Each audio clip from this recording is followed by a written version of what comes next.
తిరుమల శ్రీ వెంకటేశ్వర స్వామి వారిని Maharashtra governor CP Radhakrishnan దర్శించుకుని మొక్కులు చెల్లించుకున్నారు.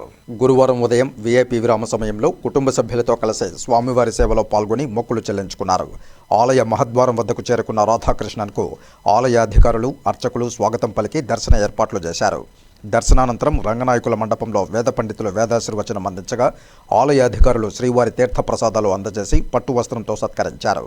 ఆలయం వెలుపల రాధాకృష్ణన్ మీడియాతో మాట్లాడుతూ శాంతియుతంగా, ఆమోదయోగ్యంగా, ఘర్షణలు లేకుండా నిజాయితీగా మహారాష్ట్ర ఎన్నికలు జరగాలని కోరుకున్నట్లు తెలిపారు. ఆ దేవదేవుడిని ప్రజలు ఎలా అయినా ప్రార్థించవచ్చునని, ఆ స్వేచ్ఛను భగవంతుడు అందరికీ ఇచ్చాడని స్పష్టం చేశారు. మహిళలపై దాడులు చేస్తున్న వారిని కఠినంగా శిక్షించాలన్నారు.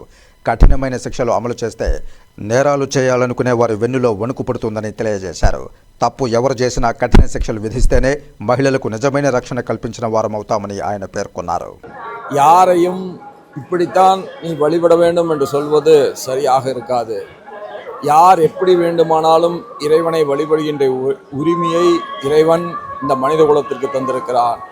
அது பேணி காக்கப்பட வேண்டும். அப்படி பேணி காக்கப்படுகின்ற இடங்களில் மகத்தான இடமாக நம்முடைய திருப்பதி வெங்கடாஜலபதி திருத்தலம் அமைந்திருக்கிறது. இன்றைக்கு இங்கே இறைவனை வேண்டியது மகாராஷ்டிரா தேர்தல் அமைதியாகவும் வன்முறையற்றதாகவும் நேர்மையானதாகவும் எல்லோருக்கும் பொதுவானதாகவும் அமைய வேண்டும் என்கின்ற வேண்டுதலைக்கு இன்றைய என்னுடைய பிரார்த்தனை நிறைவேற்றுவதற்காக இன்றைக்கு இங்கே வந்தேன். வெற்றிகரமாக இறைவனை வழிபட்டு அந்த மகாராஷ்டிரா மக்களும், இந்திய பெருமக்களும், தமிழகத்து மக்களும் வாழ்வில் எல்லா வளங்களையும் பெற வேண்டும் என்று வேண்டி, இறைவனை வேண்டி இன்றைக்கு மீண்டும் மும்பை திரும்புகிறேன். இந்த பாலிய வன்கொடுமைகள் என்பது தனி மனித ஒழுக்கம் சீர்கெட்டு வருவதையே எடுத்து காட்டுகிறது. கடந்த காலங்களில் இல்லாத அளவிற்கு இன்றைக்கு நாடு முழுவதும் இது பரவி கிடக்கிறது.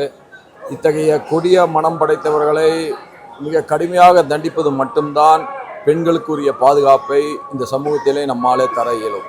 கடுமையான நடவடிக்கை, யார் தவறு செய்திருந்தாலும் பாரபட்சமின்றி எடுக்கப்படுகின்ற நடவடிக்கை மட்டும்தான் பெண்களுக்குரிய பாதுகாப்பை தரும், சமூகத்துக்கான அந்தஸ்தை உயர்த்தும்.